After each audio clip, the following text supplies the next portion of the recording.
Cool. Oh, mate. I'm going to change the angle. Oh. Okay. Oh, it's perfect because we can see the thing now. Great. So, hello. Week 5 VIVAs. Right, let's start with the questions. Brief explanation of what you've done in the week.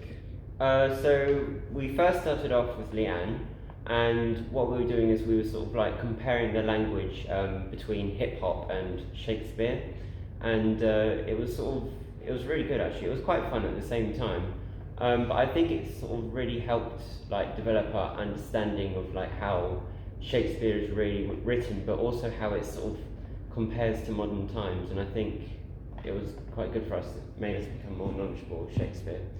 And then after that lesson we had Tom, and we were basically recapping all the topics that we have done so far. We in this one we covered units and objectives, which was like another Stanislavski step, and then Tom taught us the 9 rules of Stanislavski and how they could be used.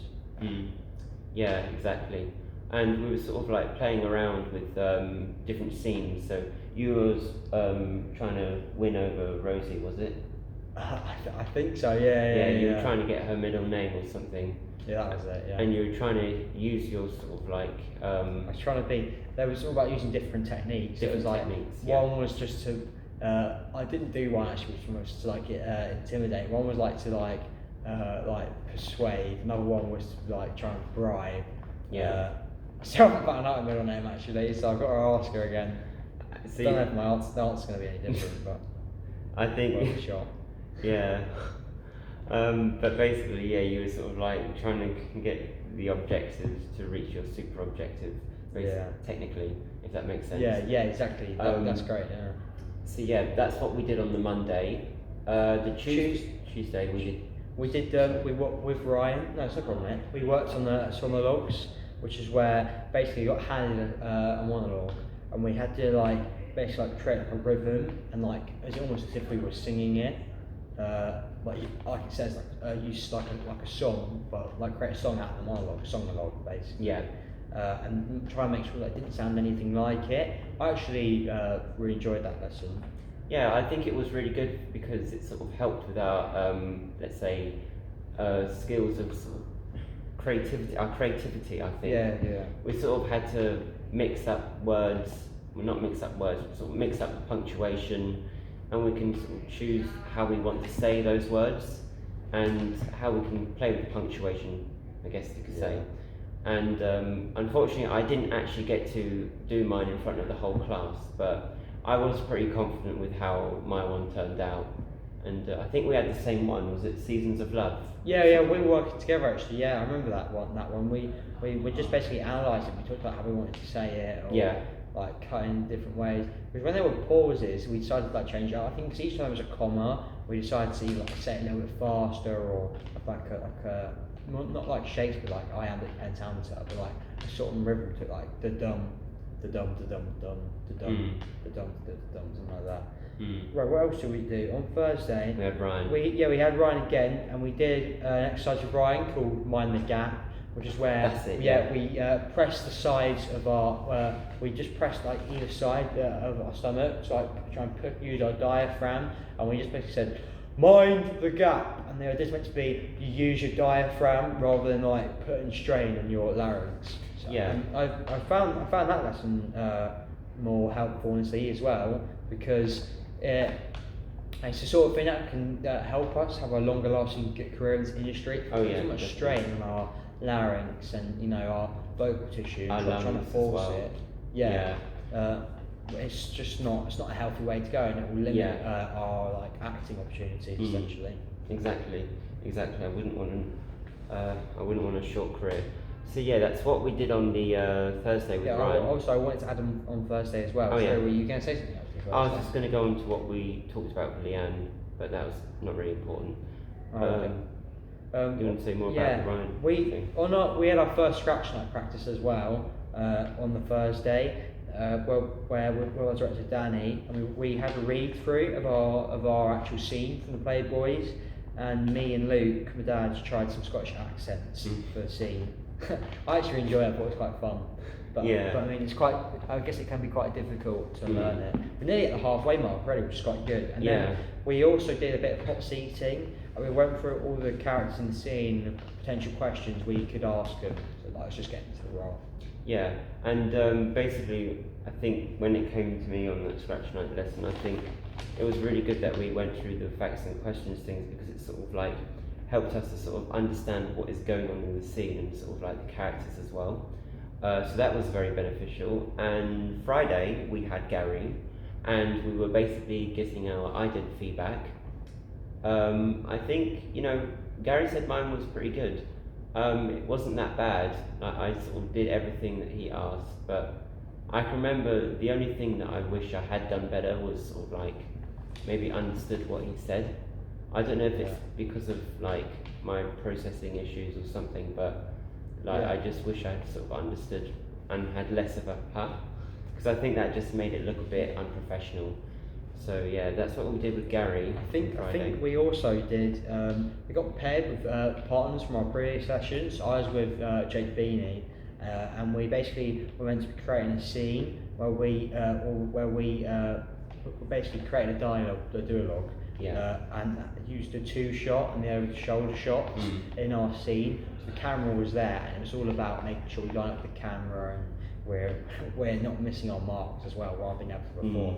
Just that whole thing again about hitting your marks and being able to make sure you don't actually see the camera. And I found that lesson actually that's probably my favourite lesson this week as well, because honestly I want to get into acting for film and acting for screen, and the more practice I get on all this stuff the better. And I realise now as well that sometimes I can accidentally look at the camera when I'm moving, and then it's obvious as well, it can even show up on the camera when we watch back the videos afterwards to reflect on it. So it's just something I know that I'm working on it, but I think it's great that we did it, because I can just keep practicing like those skills essentially. Yeah, and I think with me, when it came to like that session, the second session when we were doing the over the shoulder, the camera sort of stuff, I think I did pretty well in that, because I think I had some quite good devised ideas for like what to say. Improvised, sorry, I get confused between the two. No, it is.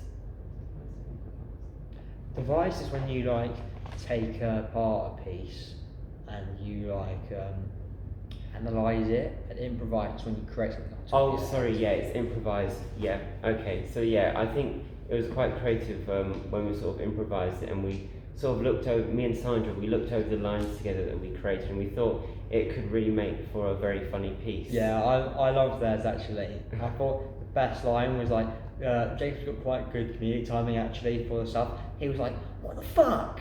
You've shit it. You've shitted all over my carpet," and it was just funny. It was like I didn't pay for a shit-stained carpet and stuff like that. Exactly. Yeah. It was really good. So yeah, what's the next question? Specific techniques and skills. Well, we have kind of covered that. I guess we could go into more depth. Yeah, I think really, it's just basically sort of having that understanding between over the shoulder. What was the other one? Over the shoulder and the 2-shot, which is and where it shows like basically, I think it's meant to be like just side profiles for like two actors having more of like a duologue style thing. Yeah, I learned those as well, and then I think that was probably the most useful thing from this week. There was plenty. It was a really good week, actually, very productive. But I think that and the character hot seating, and Danny's lesson was quite helpful as well, because that helped me create a character bio, character profile, and it helped me. I think it helped me play the role better, because I understood more about my character. Yeah, definitely. And I think for me, really, it's just sort of like with the whole over the shoulder and sort of two-shot thing, it just sort of really helps me understand more about what acting for screen is all about and how it needs to be done, especially when we did the T-marks the weeks before. So yeah, I've learned quite a lot so far from Gary about acting for screen. I'm quite proud of what I've learned. Next question. So we've already done how are these specific skills better than actors. We've pretty much already said that.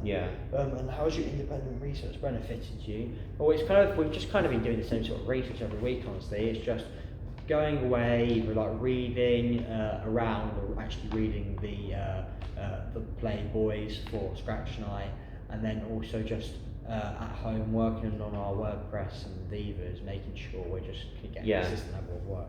I did some research on like sort of the other characters in the boys play, and it definitely helped me understand more of the other characters as well, and sort of just gain like general knowledge of the play itself through those characters. Other research, I think like the summary, that helped me understand the play as well, what it's all about, because I worked on that during Homework Club that week, and it's definitely sort of helped me understand to actually perform when we were doing the rehearsals. So that's basically it for that one. Yeah. What were your strengths of the week? I kind of feel like we've covered that already. Yeah. Which is something we're strong with. What are your areas of development? We have kind of covered this in the sense that we've already said we just have to go away and practice it more. Yeah, no, because I still need to understand my character a little bit more. Cause even though I did find quite a bit of information for the other characters, I still need to sort of find more information for Benny. Because I did do sort of like a few lines for the other characters, but there just isn't much research on mine. So how will you enjoy to work on these you've already done? Cool. So, and we've just hit the 11 minutes mark. So that's our week 5 Viva done. Cool. Great.